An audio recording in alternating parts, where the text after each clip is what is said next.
स्वागत है आप सबका स्टूडियो पर। आज मैं आपके सामने भारत देश की एक ऐसे अभिनेता के बारे में बताने वाला हूँ जिन्होंने अपनी जिंदगी में खूब नाम कमाया, परंतु खूब दिक्कतें भी झेली। जी, हम किसी और की नहीं, संजय दत्त के बारे में बात कर रहे हैं। संजय दत्त की जिंदगी एक फिल्म की तरह ही है, जहाँ कई उतार चढ़ाव रहे। उनकी जिंदगी में रोमांस, एक्शन, धोखा, ड्रग्स, अंडरवर्ल्ड सब कुछ रहा है। आज हम आपको संजय दत्त से जुड़ी ऐसी 30 बातें बताने वाले हैं जो शायद आप ना जानते।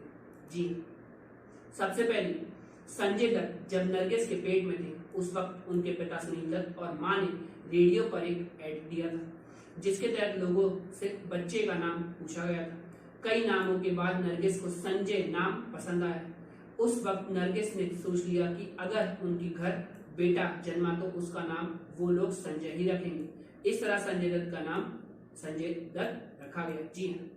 इसके बाद दूसरा, संजय दत्त जब जेल में थे, उस वक्त उन्हें पेपर बैग बनाने का काम दिया गया था, जिसके लिए उन्हें दिन के 50 रुपए मिला करते थे। इसके साथ ही संजू जेल के रेडियो के लिए रेडियो जॉकी का काम भी किया करते थे।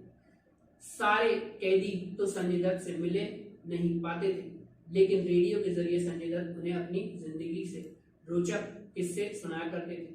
आपको बता दें कि संजय दत्त बहुत अच्छे स्टोरी टेलर भी हैं। संजय दत्त जब जेल से बाहर निकले, उस वक्त उनकी कमाई 30,000 रुपए से ज्यादा हो गई चुकी थी, जिसमें से वो सारी इनकम जेल की कैंटीन में खर्च कर चुके थे। उनके पास बस 400 रुपए थे, जो उन्होंने अपनी वाइफ मान्यता दत्त को जेल से बाहर आने के बाद सौंपे थे। जी, इसके बाद तीसरा, संजय दत्त को ड्रग्स की बुरी लत लग चुकी थी। फिल्म रॉकी की शूटिंग के दौरान भी संजय दत्त नशे में रहा करते थे। उनकी लत इतनी ज्यादा थी कि वो शूट पर भी नशे में लग जाते थे। एक बार तो उन्हें मां के इलाज के लिए न्यूयॉर्क जाना था। नशे के बगैर वो रह नहीं सकते थे, इसलिए उन्होंने अपनी शॉक्स में ड्रग्स छिपा लिए थे। उस वक्त संजय दत्त को ये एहसास नहीं था। बाद में एक इंटरव्यू में संजय दत्त ने माना कि वह बहुत बड़ी गलती थी। अगर मैं पकड़ा जाता तो मेरे साथ यात्रा कर रही मेरी बहनें भी जेल में चली जाती। जी, चौथा, संजय दत्त ने पहली बार सिगरेट जब पी थी, उस वक्त उनकी उम्र महज 9 साल की थी। पिता सुनील दत्त से मिलने कई निर्माता निर्देशक आया करते थे और वो बेची हुई सिगरेट वहीं छोड़ देते थे। संजू उन सिगरेट को छिपाकर पीने लगते थे। एक बार जब सुनील दत्त ने संजय को ऐसा करते पकड़ा तो वो बहुत नाराज हुए और सोचा यहाँ उसे बहुत प्यार किया जाता है, इसलिए वो बिगड़ गया है। इस वजह से सुनील दत्त ने उन्हें बोर्डिंग स्कूल भेज दिया। जी, पांचवा, संजय दत्त को पढ़ाई करने का बिल्कुल मन नहीं था। वो बस फिल्मों में काम करना चाहते थे, लेकिन सुनील दत्त का कहना था कि आगे तुम्हें जो भी करना हो करो, लेकिन तुम्हारा ग्रेजुएट होना बहुत जरूरी है। इसके बाद उनका एडमिशन मुंबई के कॉलेज में करवाया गया, लेकिन वो एक दिन 2 दिन से ज्यादा क्लास में नहीं जाते थे।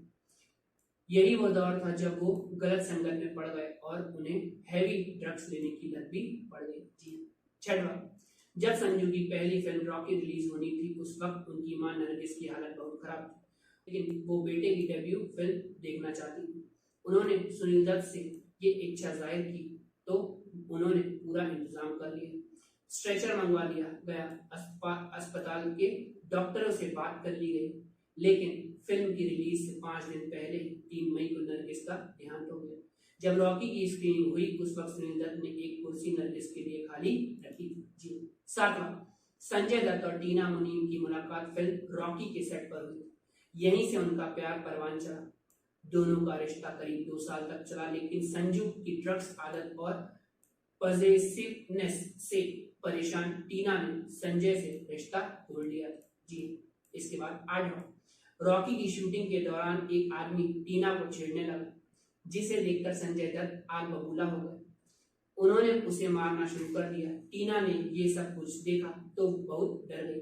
बाद में संजय दत्त ने भी एक इंटरव्यू में इस बात का खुलासा किया कि उस वक्त वो यंग थे और टीना के लिए बहुत पॉजिटिव थे। इसलिए इस वक्त जब मैंने किसी आदमी को टीना के साथ बदतमीजी करते देखा तो मुझसे बर्दाश्त नहीं हुआ और मैंने उसे पीट दिया। जी, नौवां, टीना से ब्रेकअप के बाद भी संजय दत्त उनके लिए बहुत पॉजिटिव थे। टीना उस वक्त ऋषि कपूर के साथ किसी फिल्म की शूटिंग कर रही थी।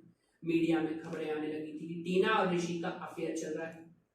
संजय ने जब ये खबर सुनी तो अपने दोस्त गुलशन ग्रोवर के साथ ऋषि कपूर के घर लड़ने पहुंच गए।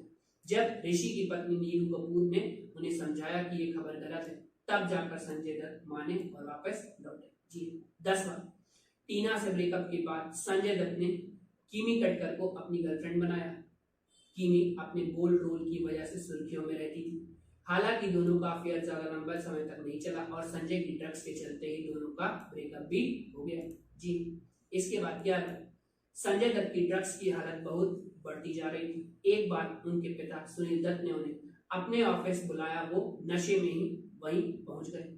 जब सुनील दत्त उनके सामने आए तो संजू को लगा कि पापा के सिर पर आग लगी। वो सुनील दत्त के ऊपर झपट पड़े और उनके सिर से आगे बुझाने लगे। उस वक्त सुनील दत्त को समझ में नहीं आया कि ये उनके बेटे को हो क्या गया है। वो बहुत परेशान हो गए और तब उन्हें पता चला कि उनका बेटा ड्रग्स लेता है। जी 12, एक बार संजय दत्त जब सोकर उठे तो उनके नौकर उन्हें देखकर रोने लगे। जब संजय ने कारण पूछा तो उन्होंने बताया कि वो पूरे 2 दिन बाद उठे हैं। इसके बाद संजय दत्त ने शीशे में जाकर अपना चेहरा देखा और उस वक्त उन्होंने सोच लिया था कि अब बहुत हो गया है, अब उन्हें ड्रग्स से पीछा छुड़ाना है। इसके बाद उन्होंने अपने पिता सुनील दत्त से कहा कि वो ड्रग्स से छुटकारा पाना चाहते हैं, उन्हें रिहैब सेंटर भेज दो। संजय दत्त करीब 1 साल तक रिहैब सेंटर में रहे थे। जी हाँ। इसके बाद 13वां, संजय जब रिहैब सेंटर में गए थे उस वक्त उनकी दोस्ती एक बिजनेसमैन से हो गई थी। उन्होंने संजय दत्त को बिजनेस पार्टनर बनाने का ऑफर दिया। संजय को भी ये बात अच्छी लगी और रिहैब से लौटने के बाद उन्होंने ये बात अपने पिता के सामने रखी। लेकिन पिता सुनील दत्त ने कहा कि उन्हें एक बार और फिल्मों में ट्राई करना चाहिए। संजय का मन तो नहीं था, लेकिन पिता की बात रखने के लिए वो वापस फिल्मों में आ गए। जी 14, रिहैब सेंटर से लौटने के बाद वो ठीक ढंग से और अनुशासन में रहने लगे।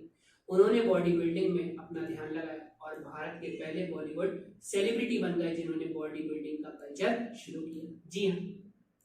इसके बाद 15, संजय दत्त ने बॉलीवुड में वापसी की तो उनकी बैक टू बैक 2 फिल्में फ्लॉप हो गई।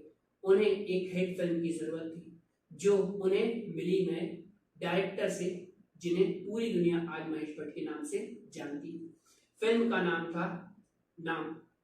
यह फिल्म बॉक्स ऑफिस पर सुपरहिट रही। संजय दत्त आज भी महेश भट्ट के शुक्रगुजार रहते हैं। वो मानते हैं कि महेश भट्ट ने ही उन्हें बॉलीवुड में रीलॉन्च किया। जी हाँ। इसके बाद 1986 का दौर संजय दत्त के लिए अच्छा था। उनकी फिल्म हिट हो रही थी और ड्रग्स की प्रॉब्लम भी खत्म हो गई थी। उसी दौरान उनकी मुलाकात ऋचा शर्मा से हुई। ऋचा बॉलीवुड में नई थी और संजय उन्हें बहुत पसंद करने लगे थे। 1 साल के अंदर ही 1987 में दोनों ने न्यूयॉर्क में शादी कर ली। 1 साल के अंदर ही दोनों के घर तक नन्ही परी त्रिशाला का जन्म भी हुआ। लेकिन सब कुछ अच्छा तो नहीं होता। त्रिशाला के जन्म के 2 महीने बाद ही ऋचा के सिर में दर्द रहने लगा। संजय एक बार शूट के लिए बाहर थे। शूट खत्म करके वो लौट ही रहे थे। एयरपोर्ट पर उनके लिए एक कॉल आया। उधर से डॉक्टर बोल रहे थे। उन्होंने तुरंत संजय को अस्पताल बुलाया और बताया कि उनकी वाइफ ऋचा के सिर में ट्यूमर है। जी हाँ। इसके बाद 17, संजय की पत्नी न्यूयॉर्क में जब इलाज करवा रही थी उस वक्त उनकी मुलाकात माधुरी दीक्षित से हुई। दोनों का अफेयर भी शुरू हो गया। ऋचा ने अपने कई इंटरव्यू में इस बात को खुलेआम कहा है कि माधुरी की वजह से ही उनकी शादी में दरार आई थी। दूसरी तरफ संजय के कोर्ट केस की वजह से माधुरी दीक्षित ने भी उनसे रिश्ता तोड़ लिया और कभी भी उनसे मिलने जेल नहीं आई, ना ही कभी कोई फिल्म करी। जी हाँ। इसके बाद ऋचा और संजय के तलाक का केस भी शुरू हो गया। संजय अपनी बेटी की कस्टडी चाहते थे, लेकिन ऋचा की फैमिली इसके खिलाफ थी क्योंकि संजय पर केस चल रहा था और 1996 में उनकी मृत्यु हो गई। जब त्रिशाला 10 साल की हुई तो कोर्ट ने कहा कि संजय उनके बायोलॉजिकल फादर हैं, इसलिए उन्हें ही त्रिशाला की कस्टडी मिलेगी। लेकिन तब तक संजय का मन बदल गया और उन्हें लगा कि उनकी बेटी 10 साल की एक यूएस में रहे तो उसे वहीं अच्छा लगेगा और उसे वहीं रहना चाहिए। तब से लेकर अब तक त्रिशाला वही रही हैं और संजय दत्त आज भी उनसे कांटेक्ट में रहते हैं। इसके बाद 19वां 1999 में आई फिल्म यलगार वैसे तो बॉक्स ऑफिस पर फ्लॉप हो रही, लेकिन यह संजय दत्त की जिंदगी में बड़ा बदलाव लाने वाली थी। इस फिल्म के डायरेक्टर और एक्टर फिरोज खान ने संजय दत्त की मुलाकात अंडरवर्ल्ड डॉन दाऊद इब्राहिम से करवाई। यहीं से संजय दत्त का अंडरवर्ल्ड से कनेक्शन शुरू हो गया था। जी हाँ। 20वां फिल्म सनम के प्रोड्यूसर समीर हिंगोरा और हनीफ कटवाला ने संजय की रिक्वेस्ट पर संजू को मन लाकर दिया था। संजय को 3 गन और कुछ हैंड ग्रेनेड लाकर दिए गए, जिसमें से संजय ने एक अपने पास रखी। संजय का कहना था कि उन्होंने ये बंदूक अपने परिवार की सुरक्षा के लिए रखी थी। 21वां मुंबई में जब ब्लास्ट हुआ तो समीर और हनीफ को गिरफ्तार कर लिया गया। पता चला कि ये दोनों अंडरवर्ल्ड डॉन अबू सलीम के लिए काम करते थे और मुंबई हमले में इस्तेमाल हथियार भी इन्हीं के जरिए सप्लाई हुए थे। इसी सिलसिले में संजय दत्त को भी गिरफ्तार किया गया, लेकिन संजय ये कहते रहे कि उन्होंने ये गन अपने परिवार की सुरक्षा के लिए ली, क्योंकि बाबरी मस्जिद के दंगों के दौरान संजय दत्त को जान से मारने की धमकी मिल रही थी। लेकिन कोर्ट ने संजय की बात नहीं मानी, क्योंकि उनके पास पहले से ही 3 लाइसेंस गन थी। चौथी गन की ऐसी क्या जरूरत पड़ी कि अवैध तरीके से गन मंगानी पड़ी। इसके बाद उन्हें 1993 में जेल की सजा सुनाई गई। जी 22वां उसी साल संजय दत्त की फिल्म खलनायक रिलीज हो रही थी। फिल्म के निर्देशक सुभाष घई ने संजय दत्त के जेल में होने का फायदा उठाया और फिल्म की tagline yes I am villain को इस तरह प्रमोट किया गया जैसे संजय दत्त रियल लाइफ में विलन। फिल्म का बस ऐसा रहा कि फिल्म सुपरहिट हो गई। जी 23वां संजय दत्त जेल जाने के बाद धार्मिक हो गए और वहां उन्होंने गीता और रामायण जैसी किताबें पढ़ी। संजय दत्त ने बताया जेल जाने के बाद उनकी जिंदगी और जीने की नजरिया काफी बदल गया। जी हाँ।